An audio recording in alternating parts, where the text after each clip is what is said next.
Don't you want it? Don't you want it? Don't you want it?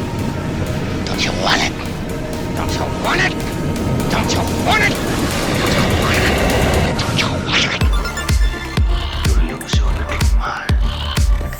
My Deadlights. So, welcome to the Deadlights podcast mini. Wow. I'm your host, Mini Sam. I am Mini Leslie, bringing you all the mini-minis. The Welcome. mini-minis. The mini-minis. The mini-minis. The Minisode. And it is actually our season finale mini-sode. No more minis for you. No more. No more. Until next time. Until next time. Yeah. Yeah, I mean in season 1. Yeah. Duh. Season 1. Oh, no. Unless we're canceled. We might get canceled. Who knows? A lot of things. We said a lot of questionable things over this first season. Ooh, Our yeah. opinions were... And we hard. put some people under the bus. Yeah. We made some enemies this season. We made some enemies, but... I'm excited about the enemies coming back in season 2. Oh. And us battling them. Nah. Season 2 is always better than season 1, right? Well, I guess so, because season 1 is still kind of teetering in what can be said and done. Yeah. And then season 2, it's like, oh, okay, people actually did like this, so let's invest in, like, better Let's get bigger. things. Better. Yeah. We'll see what happens. We'll see what happens. Stay tuned. Ooh, But wow. in order to close out season 1, though, Mm-hmm. we got to give ourselves a hard task. Very difficult. A very difficult task of ranking not just the last 10 episodes that we've done before, But the last 35 episodes. Yeah. What of our number 1, 2, and 3 movies over those last 35 movies that we've watched? It's going to be tough. It's going to be tough. I feel like we averagely, I mean, I can't do the math because I don't know all the numbers, but I think we averaged at like a 4. I would say so. Yeah. Yeah. There was only a few that we did ones, in the 1-2 range. Everything else was 3 and above, which I think that's phenomenal for a first season. For sure. Wow. And we didn't do that. We didn't pick these movies. We randomly chose them out of a bucket. Our handy dandy popcorn bucket. We chose it randomly. So the fact that we got so many movies that we legitimately enjoyed for one reason or another is crazy. It's shocking. And then our beautiful, beautiful array of guests. Our live show. Yes. You can see from far away. You can hear what I'm pointing to, but it's the pictures. It's pictures. It's pictures of people that have been on and the different things that we've done this season. So it's been fun. It's fucking great. It's been fun. Yeah, it's been crazy. Great. Wow. Now to rate these, I don't know. I feel like I picked my top 3, but I'm gonna be feeling sad that I didn't include some other things. So we're going to do top 3, and then I think we can do an honorable mention, maybe 2 honorable mentions. All right? Maybe 3. Maybe 3 if we feel crazy. I'm not. Maybe 3. Possibly. Probably. But okay, let's start with the bronze medal. Mm-hmm. Let's start with your bronze medal of what was number 3 best movie of season 1 of the Deadlights that we reviewed. Okay, so before I get into that, all right. Are we going to have some visual of all the movies for There will be visuals, yes. Okay, perfect. This was hard because you had sent me the list last night. I didn't get around to it because I'm like, I don't want to overwhelm myself. I'm going to be constantly switching things around. But I think I went with the movies that I can't stop thinking about. Mm-hmm. And my bronze is Train to Busan. Train to Busan. Choo-choo. Choo-choo. Very nice. Yeah. Very I think they did the concept of having a movie in for a little bit, in a train. And then for it to be a zombie movie. And I think the zombies were well done. Wonderful. And the acting was phenomenal. Yeah. And it was it pulled at your heartstrings too. Ooh, so well written. Yeah, it was just like, oh God, like you cared about those characters so much, and you wanted them to succeed so bad, but you knew we were in a zombie movie, so you knew it wasn't possible. So you have to trickle down your like survivors, because in actuality, not everybody's gonna survive, and you didn't know who was gonna survive. I didn't know. No.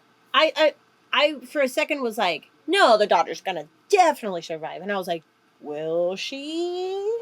Who knows? Who knows? Yeah. And then it was like, okay, yeah. So yeah, wonderful, wonderful movie, and I think because of that movie, more creative things happened, like the Snowpiercer. And also, that movie wouldn't have happened if it wasn't for like the years and years of zombie movies that came before it. So Exactly. I think that where can we put zombies? Yeah. Where would be the most Where can we do it? deadliest and Train? unescapable? Yeah. Okay, train. A train. Yeah. All right, fair. Good. Great. Good bronze. Mhm. Great bronze. Great bronze. All right, my bronze. Ooh. And in your list is right in front of me, and I have not taken a look down. I know it's not I'm ranked. respectful. Oh, you haven't ranked it. I haven't ranked okay. it yet. So I put the movies I think that I'm like picking between, and I haven't like put the rank to it yet. But I think my bronze medal is going to go to The Ritual. The Ritual. The Ritual. Bronze medal. Yeah. That movie I thought was just so well done from, first of all, a filmmaker's point of view. The shots were incredible. How they were, the production design was amazing too. How they were mixing this, like, memories coming in with like the forest. Crazy. I mean, those moments of the store being mixed with the forest were the best parts, and the most creative, like some of the most creative transitions that I've seen from reality to dreams back to reality. Like, wow, it was it surprised me, and that's what I really liked about it too. Is like it really surprised me at how much I liked it, and the pretty much everything that I look for in a horror movie is in there. It scared me. I was tense the whole time. You're just like in this forest with these people, and you're like, "Fuck, how are we gonna get out of here?" So it was scary. It was well made, and then it was well acted too, and it was a satisfying ending. In the end, with just like the guy surviving and overcoming this trauma that this movie was more about in the first place. In the end, it was satisfying. So, and in the end, it really surprised me. I was just like, wow, I didn't think I was gonna like it that much. Well, that was my silver. Wow! Yep, so it gets a bronze and a silver. Wow! You did good. Good The job, Ritual. Good job. That is a movie that when I watched it, I couldn't stop thinking about it. And even upon the second viewing, it just intensified my love for it. For all the reasons that you mentioned it. Also, having to portray people mourning without, I mean, it is a scary movie, so we had to get scared at some point, but they did such a well job to have the different ways that we all mourn, you know, and the whole concept of like these friends lost their beloved friend, and they did the thing that, you know, their vacation that he wanted to do, but no one else wanted to do. And that's how they got into trouble, because they were not addressing their emotions. They were not letting themselves feel. So therefore, this God being who loves fear and pain and sorrow took advantage of that. Oh, yeah. So, and I thought the monster was well done, because literally not, like, I think it was like maybe 2 weeks after that, we watched Antlers, who had the same monster. And I thought both of them were portrayed really, really well. Yes. But I think The Ritual was a little bit more impactful to me for those editings. Yes. Yes. Oh, and then everything about those scenes are just truly amazing. It was awesome. It really was awesome. So bronze and silver. Wow. Antlers. Good job. I mean, not Antlers. The Ritual. The Ritual. And if you haven't seen it, please go see it. Go see that movie. It's on Netflix. It's on Netflix. It's a Netflix movie. So great. So good. So good. All right, so that's your silver. So my silver then is going to bring us to a man that has been praised many times on this podcast, Mr. Guillermo del Toro, and I will bring in Nightmare Alley. Really? Nightmare Alley. Oh, nice. Yeah, I love Nightmare Alley. Yeah. And that was a movie, again, that surprised me because I had watched it before we watched it for the podcast. And honestly, the first time I watched it, I was unimpressed. I was just let down because I thought there was going to be supernatural things because that's what Guillermo del Toro does. Yeah, he's a monster. He's a monster master. So he makes these monsters that I love so much, like Pan's Labyrinth, and Hellboy. You know, all these like crazy cool monsters. Yeah. And there was none of that in Nightmare Alley. So the first time I watched it, I was waiting for it, and then it didn't happen. So I think I was a little let down. So the second viewing, I was able to actually watch it for what it was, and realized, oh my god, this movie is amazing, and the storytelling is incredible. Yeah, and the production design again is amazing, and he does successfully create a monster.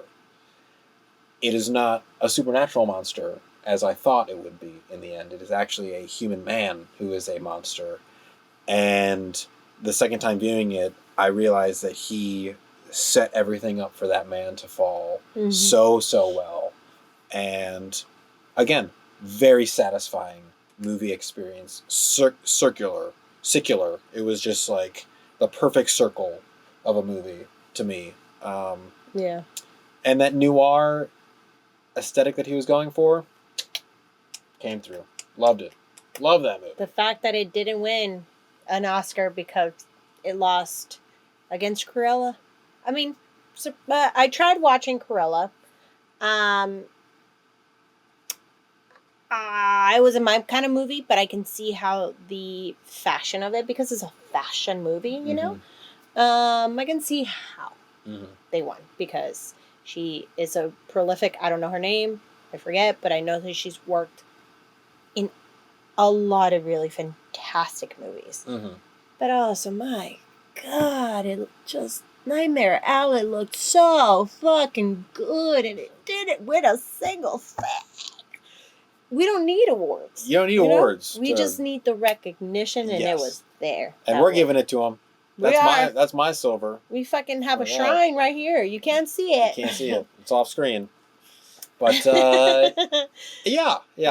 I think it deserves it for sure. All right. So what is? Okay, wait. So we're getting to the golds. We're getting to the golds. Gold stars. Before we get to the number one picks of the season, what was a couple honorable mentions that you have that you couldn't pick on this list, but you want to mention? Well, it's so funny because Nightmare Alley was one of them. Well, perfect. Yeah. Another thing that I wanted to say was, man, I wasn't a big fan of Bradley Cooper. I saw him in A Star Is Born, liked his performance because I hated that character. And then he had some comedies and stuff, and I don't think I've seen more of his serious stuff. So when I saw it here, I was blown away, and I really liked it. Because his character was so narcissistic, and he thought he was the shit. And that is what happens with these kind of characters, is that they think they're the smartest room. They're the smartest room in a mansion. In the mansion. Yeah. In the castle. But no, they always think that they're the smartest person in the room. So there's others that are also thinking the same thing, and then just absolutely taking advantage of each other. So yeah, it was well done. It was well told. It was beautiful, like we just mentioned. Yeah, Bradley, he killed it. Bradley murdered. Literally, he did. Yeah, killed a couple people. I love literally. Ooh. All right, that's a good honorable mention. I think Mhm. one of my honorable mentions has got to be The Lighthouse. I So good. love that one. And, I mean, how it's made is one of the most different movies that we watched this season, Mhm. being within that, like frame kind of that it's shooting at the whole time. And also being black and white, one of the few black and white movies that we saw. But that is Modern black and white. modern black and white, Mhm. yeah. But it's just such another well-acted movie. So And the good. tension between the characters comes from the performances that they're putting on and how they're directed and how it's edited to. That's a movie I feel like we just had so much to talk about afterwards and would probably continue to if we watched it again. So it was just a fun ride. Yeah. And I think that I mention it in an honorable mention because, first of all, it is in black and white, and people, I just feel like there's this push against black and white Yep. in people's minds, so I want to There's put... just like this stigma against black and white movies being boring. Like, where? No. How? How? Are Because you kidding me? lack of color, you fucking color is. Is that like what you go to? I mean, no. Just like it's the story. No. The story is Yeah. great. It's still there, and so I wanted to mention a black and white movie for that reason specifically, because people need to watch those, and they're great. They're awesome, and this one specifically is a modern black and white movie that is awesome and a great ride. A great ride.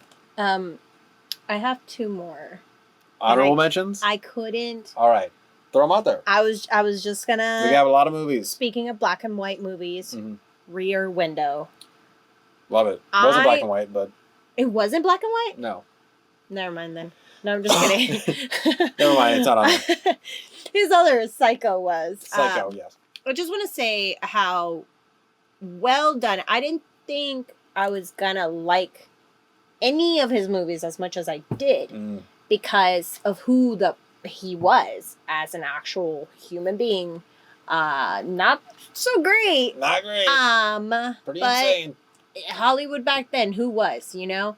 When it comes to directors and producers. Yeah. Oh, pieces of shit. But I did. I really liked it. The shots were fantastic. This is a reason why we study him.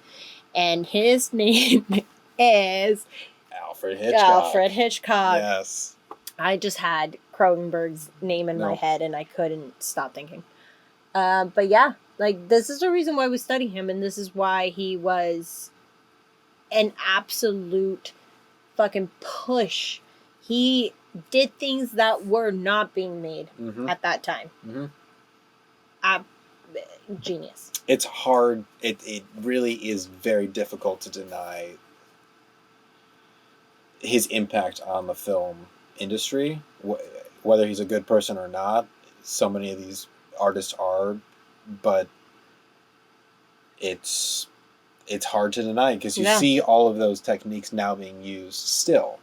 So Jesus Christ, like the impact is still there. Ahead of his time. Yeah. I'm just glad that we actually did pay attention and people there was an automatic following for him because imagine if it didn't pick up any steam. I feel like maybe perhaps we would start hearing about it now and studying it regardless, but the fact that it had such a big impact from the beginning just shows that people that we're wanting something different. Yeah. And when it came to horror films, we just did it. He did it. It was great. It's different than just someone being stabbed in a shower. It actually becomes like an artful thing.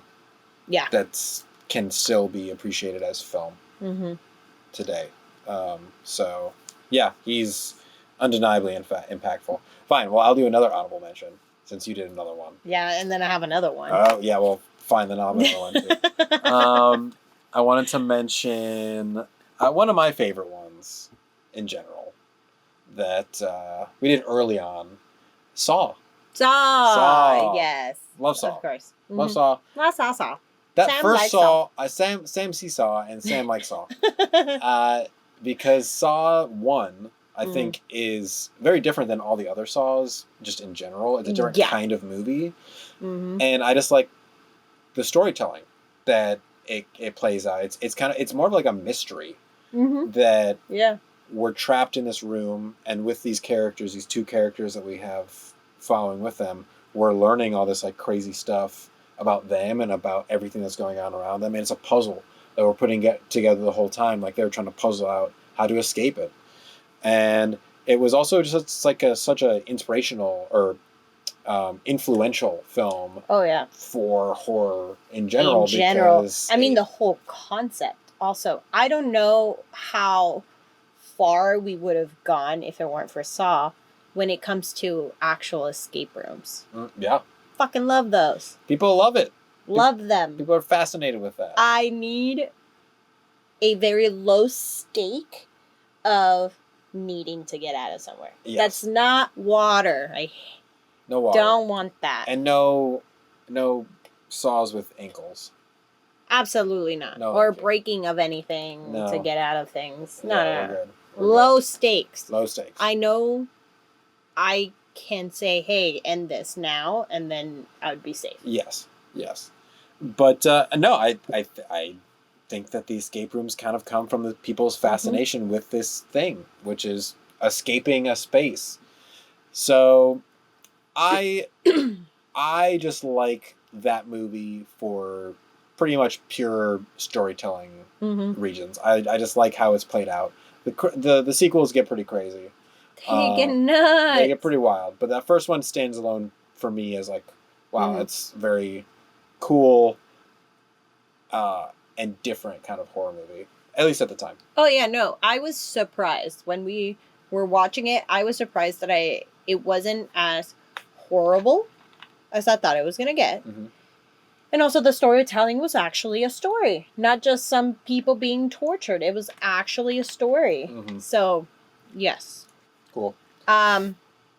Okay, well, my other honorable mention, and I had to include this one because of how kooky it was. Kooks, y'all. It was so insane. What was it? And we did not have another one like it. Oh, okay. Wait, all right.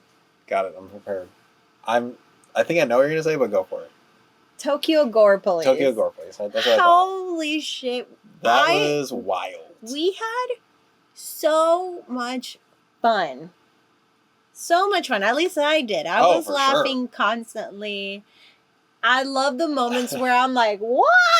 It was definitely a WTF movie. Why? What the fuck? Yes. So I think this movie was just done out of pure passion and just fun. Yeah. You know, they wanted to use the practical effects and like, how would this look? Okay, let's keep it. We did it. Do it. Try it. Yeah. I didn't care if it made sense, which I'm not. When I'm seeing movies, I want them to make sense. But this one, it didn't try to, so I didn't care about it. Yeah. We were just there for the ride. Saw lots of fake paint flying around. When you thought it was over, it wasn't. It was a roller coaster. It seriously felt like a ride that we stepped on from the beginning of like, oh my, what did we get into? What is this? And, you know, like any genre, you don't want to see bad movies. At least I don't. It gives me a fucking headache and then I'm angry. This was like teetering between it being horrible and being so fucking fun at the same time. Yeah. Oh, for sure. Yeah. It was writing it so well. And you're right. We didn't see anything else in the last 35 weeks like that at all. That was very much standalone, and I'm glad we did it. Yeah, I'm glad we did it, and I will never unsee a vagina chair. The living fucking chair. The living chair that had a fucking flower and it pissed on people. That scene will live on. Forever. That'll be probably, if we do like a highlight reel of this show like in 100 years. Yeah, that'll it's like, still live what? And just one last thing. If anybody can actually read minds, don't judge me. That scene comes into my mind every now and then because I'm just like, what the fuck? How could that scene not come in your mind though? I mean, but also another scene that comes into my mind, speaking of mind readers, is in Twilight, when the very first one, Twilight, Edward goes on a date with Bella and they're at a restaurant and it's not in the books, it's in the movie. This is written. This is in the movie. Okay. Bella, he tells Bella that he can read minds, and she, instead of denying it, was like, oh, well, what are those people thinking about? So he goes around the room, he's like, sex, sex, sex, sex. Kittens. Kittens? Kittens. So yeah, that's another thing where I think about, because I'm like, if anybody's like reading my mind right now, kittens. let me just give him one of those. Living chair. Living chair with the vagina that's pissing on everybody? What? Okay, shit. I thought I was crazy. Yeah, exactly. Yeah. Well, you know what? See this movie and you'll understand why. Exactly. That lives on. Yeah. Okay, fine. My last honorable mention is Antlers. Antlers! We did mention it. We did mention it before. And again, this is one of these movies that I'd heard about and I'd never seen before we watched it on the podcast. And I was very pleasantly surprised. I was pleasantly surprised by how good and how deep it was, really. Like, it was about way more than I thought it was going to be. It was about domestic violence. It was about neglect, poverty. It was about a lot of things. And on top of the fact it was a monster movie. So just that was another one that I wanted to mention that I feel like was going under my radar for a long time. And I was very pleasantly surprised by it. I thought it was a very good movie. So if it's going under your radar, check it out because it's very good. I know. It's really, really good. Antlers was really good. That was another one that I wanted to like talk about as well. So I'm glad that you mentioned it because we, like I said before, we saw The Ritual first and then 2 weeks later we saw Antlers. I'd never seen Antlers, and I was so ready to pin it against Ritual because I loved Ritual. And I was like, this isn't going to be good. And the fact that it was, I was like, these people are doing it great. Hey, damn it. Yeah, with this monster. They're doing great stuff with this monster. Yeah. Good job. Good All job. right. All right. Everyone can get their credit. Cool. All right. So let's get to it, huh? The gold medals. I think you know what I'm going to say. What? The platform. The platform. It was always number one. It has been number one until you get on the platform and knock it out. Then, I mean, it's crazy because that was the first one that we watched this season.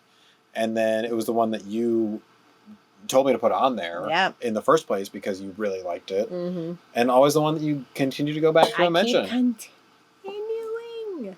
I mean, the fact that it's a foreign film, and it's just written so well. Oh my God.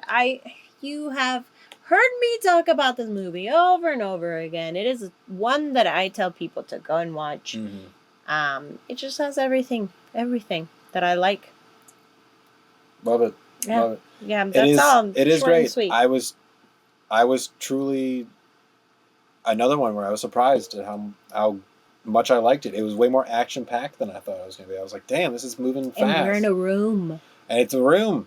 It's a single setting for the most part. So great stuff. Yeah. Really great stuff. Great. And my number one? I didn't see it. You didn't see it, but my gold star, my gold medal goes to another foreign film that I loved so much. Audition. Yes. Blah, blah, blah, blah. Loved that one. Loved it. It's just, I think with these foreign films, what I love so much is that we get these other perspectives of living in a different part of the world. We get that with the platform too, for sure. Mm-hmm. And we get that with Audition. And I feel like with those movies, there's sometimes things that we miss because like we're in a different culture. But it at least makes me, with Audition, very interested in learning more about it and watching more of these films from these different countries. So I'm glad that both the movies that we picked for our number one are foreign films in general. Yeah. But with Audition, I just thought that was such a great movie. Just horror or not, I thought it was just such a well done film. Cinematically, it was beautiful, and then this slow burn that we get through the whole time of us building to the fact that this character that we thought was so innocent is this like crazy person, and the slow, very, very slow build that we finally get to his foot being cut off is just so satisfying. And there's really only that last 10 minutes of actual physical torture and violence that we see. Yeah. But they do such a good job of building to it. I think I was just like, oh God, it pays off so well. I agree. It's another movie that I can't stop thinking about. There's so many films, great films that we watched that I just was like, how about this one? How about that one? Oh, this one. And Audition was the most cruel of them all. And like you mentioned, it's not until the very end. And I'm trying to picture a American film trying to get the same concept of an older man trying to find love, and he then auditions girls. That in itself is just like ewy. But then if it was set in America, if this was an American film, it would have been disgusting. Just like the concept. So like culturally too, we're different, all of us. So allowing to be interested in watching foreign films and having foreign films be brought into the conversation and being acknowledged, in the film world. If you're going to be giving out awards to filmmakers, include everyone, because then we would be missing out in such great storytelling that we wouldn't thought about, because it's not like in our culture or in general, just like, I don't know. Yeah, we don't get that. Yeah, we don't get that. We don't get exposed to it. I'm like, what else am I trying to add to? Yeah. Just allowing the chance for anybody to make really great stuff. Yeah. And I'm glad, like I said, that the ones that we ended up picking were 2 foreign films. Yeah. And the main thing too that I like about Audition is the main actress. Her performance in it is scary. Well, she was in Tokyo Gore Police as well, so that's pretty... She appeared a couple times on this podcast. And so her performance in Audition was extremely subtle, which is what made it very scary to me. And so getting exposed to not only these filmmakers, but also these like really good actors. And the platform had that too. These actors that we've never seen before because they're Spanish or Mexican actors. Not a lot of them have been in films either. The main one hadn't been in anything like prolific. Crazy. No offense, not to. We would have never been exposed to those actors at all if it wasn't for these like services now giving us the ability. Streaming services are doing such great jobs. Yeah, I think that's one thing that they definitely have is they open us up to so much more. So I'm glad that there's been this kind of like resurgence of looking at foreign films and bringing them, including, and like obviously Parasite winning Best Foreign Film and Best Picture in the Oscars is kind of like it's a sign of like, okay, there's an acknowledgement that foreign films are should have been part of this conversation. Allow them to be in the conversation. Mhm. Yeah. Just because they're from somewhere else doesn't mean that they're not great. Yeah. My God, they do great job. Yeah. Great job. They do great job. they do great job. They do great job. But also it being a foreign film and it being a horror film. Yeah. That is truly remarkable. Yeah. Truly remarkable. And then the director, also, what a cutie patootie. He was just like, yeah, and then left. Wow, humble. Wow. Wow. Wow. One thing that I would love to see, and hopefully, if we continue to do this, I would love to see more women directed films in general, but horror films.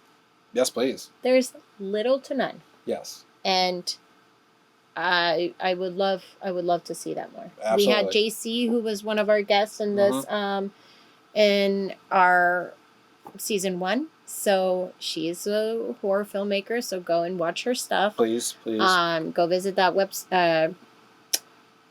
episode Yes. and see her stuff. Watch the episode and also visit the links because I know she's got films coming out. She has, yeah. Yeah. So many things that she's done, produced, and we need more and more women in this genre, and we need to start just supporting them. Mm-hmm. Yeah. You know, So much more just inclusion. inclusion. You know, and it's like it's gender, it's race, Yeah. it's everything. So I mean, yeah, more blacks, more Mexicans, more Indians, more of everything. I think that this, and it's I'm not tooting our horn at all because we had no control over it.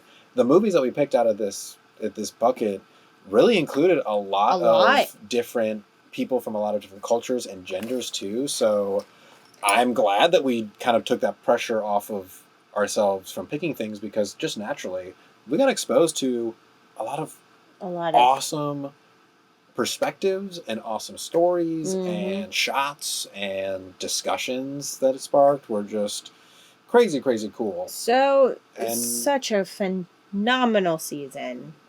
Really great having I love doing this. I love doing this. I love talking about movies and having somebody to watch horror films with. Fuck yeah. Yeah. Fuck yeah. Fuck yeah. Fuck yeah, that's why we gotta keep doing it. Yeah. So Yeah. follow us to our second season. To our second season, we're this is gonna be the last regular minisode that we have, but we do have a live show coming out at the end of October. So check that out. And also all through October we're airing the 31 days from last season. So yes. keep on watching. Keep on watching.